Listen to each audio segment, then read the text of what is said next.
What's up, my students? Welcome to week 3. Let's jump right in. Week 3 has some objectives for you.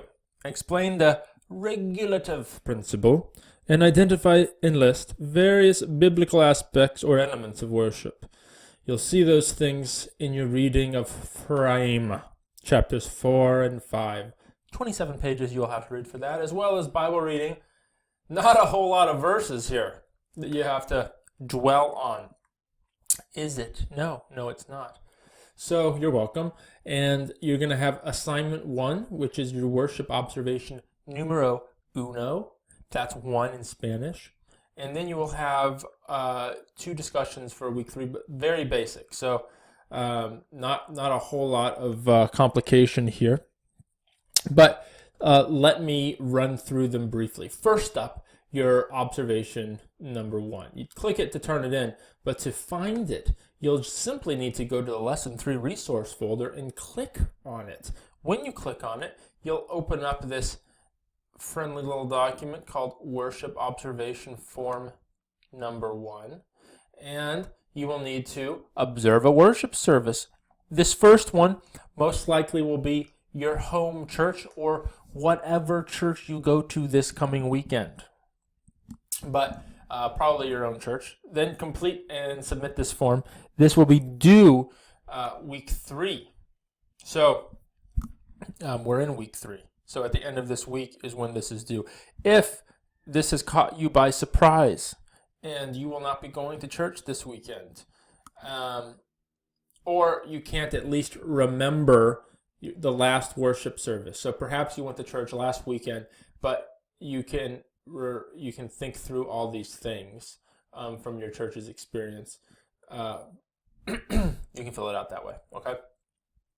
If for some reason there's no way you can fill this out based on your most recent worship experience at church and you're not going to church this weekend for a good reason, so you can't do it, please let me know ASAP. Do not let me know on Monday because I will know you haven't even tried to do your assignment until then. But that's that. Okay, so pretty simple here. You'd fill out your name of the church and the location of the church. That's simply the address and the city and state it's at, time of the service, the order of service. So some churches have like a bulletin that you could attach or scan if you can. Put that with it, scan that in, or take a picture and put that in when you turn in this assignment. If not, potentially you can just write out things like, is there a welcome, announcements, singing or worship? Is there a solo by someone? Is there any other event? And then is there kids? Some churches have kids time. Others then release the kids. Is there a special prayer for anything? Then a sermon. Is there more worship? Is there more ministry? Those things. So you just type out the order of the service. Essentially is all that is. Some services or some churches do it for you in the bulletin. Others don't have bulletins anymore. So you'll have to actually think through what it was. Approximate number of worshipers at service. I'd love to know if your church has multiple services and you know about how many attend each Sunday. I'd love both of those numbers. So if 300 attended your service, but approximately 700 attend all weekend services, I'd love to get both those numbers. And then describe the worship service. So the style, meaning conservative, contemporary. Obviously, if you go to like a more liturgical type of church service, you would describe that. So give me some details, paint a picture. I'm not looking for you to use any super formal or professional words, but I would just want you to give kind of a description of the style. So don't just put conservative. Say why it's conservative. You can even describe, the church. Well, that's actually down here. I was going to say describe the worship environment. That can be everything. Well, let me just go through everything. The leadership.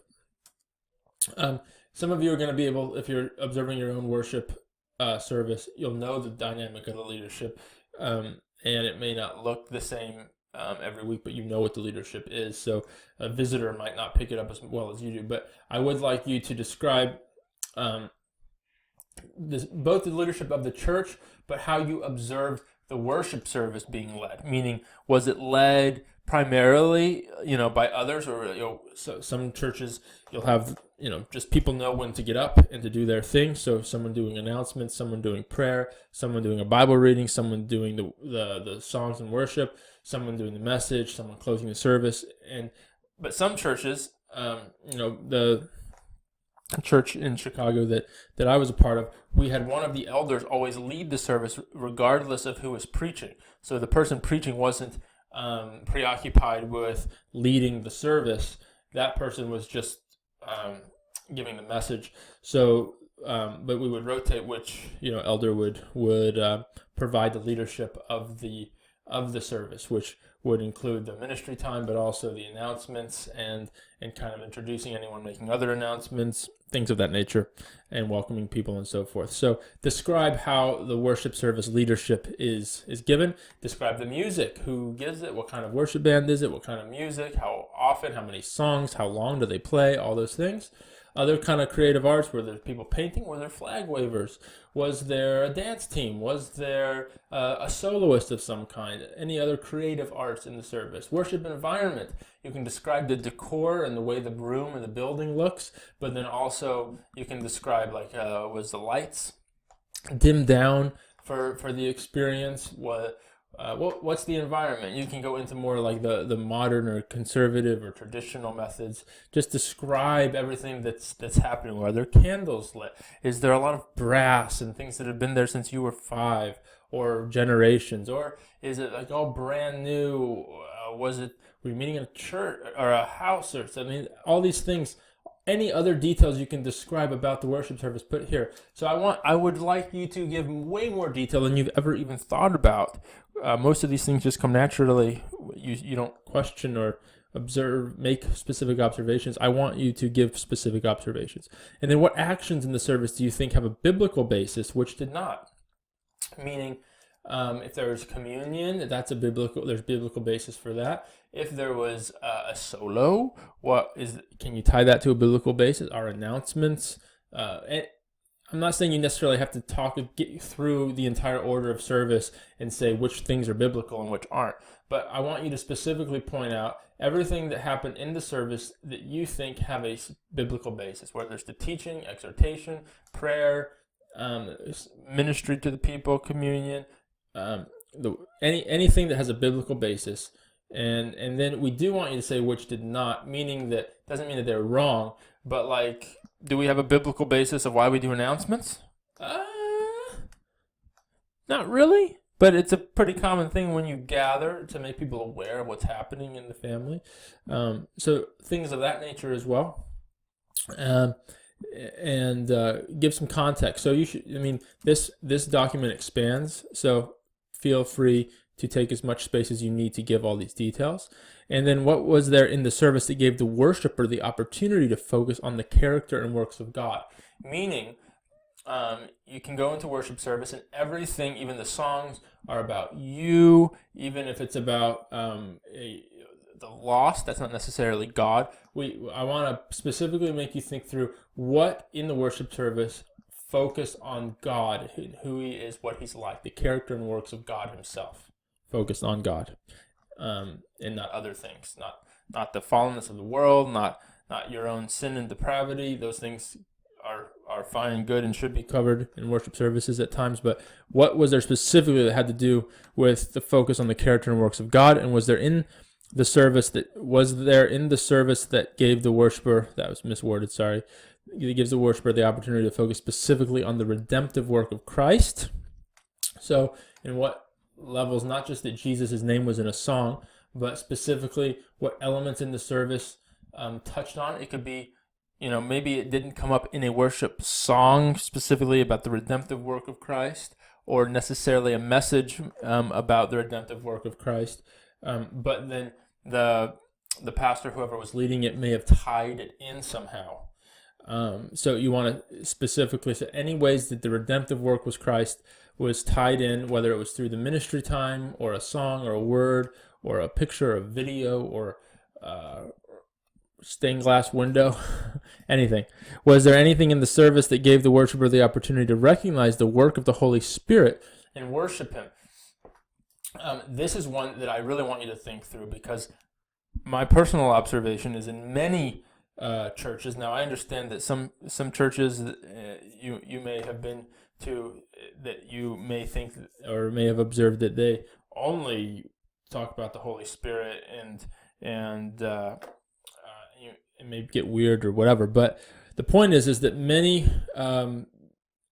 mainstream evangelical churches almost leave out the Holy Spirit altogether in the worship service. I'm not saying that they don't believe in Him, they don't say something about the Holy Spirit or being Spirit-led, but remember, we have a Trinity of the Godhead, the Father, Son, and Holy Spirit. The Holy Spirit is just as much God as Christ, and so He should be getting recognition. So how is the Holy Spirit recognized in the worship service, if at all? And I would like you to talk about that. And in what ways was the service horizontal? Now, what does that mean? There's vertical and there's horizontal. Okay, so I'm actually wanting to see if you guys can figure this out on your own. So I'm not going to. Message me either on Facebook or email me if you really can't figure out what horizontal is. I would like to see what your responses are to that without me specifically telling you anything. Okay, but definitely, if you can't figure it out, don't find it in your reading, or you just can't figure out what you think horizontal might mean in the ways the service was horizontal, please message me before the end of the week, and I'll give you some guidance. Then, what congregational participation engagement was observable? Singing, spoken responses, giving, prayers, body language, others' comments. That's self-explanatory, so go into detail there. And then we obviously cannot see into the hearts of the worshipers, but were there aspects of their service that you sensed were pleasing to God? Hopefully that there was something that was really stirred in the people, that there was significant impact made. Was there anything that you sensed might not be pleasing to God? And then, was there any way you could sense whether God drew near in this worship service? That means, was His presence, His intimacy manifest in a unique way through the worship service? I'm really curious to see what you guys say to that. And if you were not observing, could you have pleased God with your worship in the context of the service? If you were not observing, could you have pleased God with your worship in the context of this worship service? That means you might be distracted because you're taking notes on this worship service. But if you weren't observing and you were engaging in this worship service, could you have pleased God with the worship in the context of the service? Meaning, was this an environment that you felt you could worship in? And then give any other thoughts or comments on this. And I've only got 2 minutes before this video dies on me, because it only goes for 13 minutes. But the two questions this week are pretty straightforward. In the Genesis 4 account and Hebrews 11:4, why do you suppose God accepted Abel's offering and rejected Cain's? So I want you to think through. That was an act of worship. Why? Why did He do that? Why do you suppose He accepted Abel's and rejected Cain's? And we'll interact in direct message me if you have any real brick walls there. But feel free. I want you to read the Word and get your own ideas on this. But then if you're hitting walls or you're not satisfied, then add commentaries. Don't just copy commentaries or others that have something to say on this, but certainly look at them if need be. And then Frame touches on idolatry briefly on page 38 in your textbook. There's much more he could have said about the narcissistic and materialistic culture in which we live and the idols that present-day Christians worship. List on the discussion board some idols that people could have. Then privately, not on the discussion board, consider which idols you struggle with that prevent you from worshiping only God. Now, I want you to do a little bit more than just list them. List them and then give a rationale of what these idols that people have are. And don't just be like, they worship money, and they worship sports, and they worship TV and pop culture. Those are good. Those are legitimate, but get to the root of them. What is it that they're actually worshiping? What is the conflict at? What's the root of idolatry? That's the question I want you to answer this week. What is the root of idolatry? So when you're listing these idols that people could have, I want you to see a trend. What is the root of idolatry? So even answer that in that second question. I'm adding to it. So what is the root of idolatry? Godspeed. Bless you all. Love you.